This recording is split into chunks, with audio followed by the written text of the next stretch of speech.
Inspector sir, ఏంటిదంతా? Madam, this is system. ఏం చేయగలం?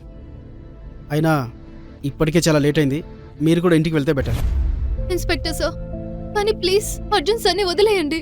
ఆయన కేవలం నాకు హెల్ప్ చేశారు. చూడండి మేడం, ఇతను కొట్టిన రౌడీ ఉన్నాడు కదా, ఇంకా హాస్పిటల్లోనే ఉన్నాడు. ఇతని మీద ఎలాంటి కంప్లైంట్ లేకపోతే రిలీజ్ చేస్తాం. అర్థమైందా? మీరు టెన్షన్ పడకండి, ఇంటికి వెళ్ళండి. నువ్వు ఇలాంటి వాటిలో తలదోచొద్దు శృతి. వెళ్ళి నీ చదువు మీద ఫోకస్ చేయి. ఇదిగో తాళం తీసుకో. ఇది గల్లాపెట్టి తాళం. నీకేదైనా అవసరమైతే తీసుకో. ఇక ఇక్కడి నుంచి వెళ్ళిపో. ఈ ప్రశ్నలకు సమాధానాలు తెలుసుకోవాలంటే నెక్స్ట్ ఎపిసోడ్ వినాల్సిందే.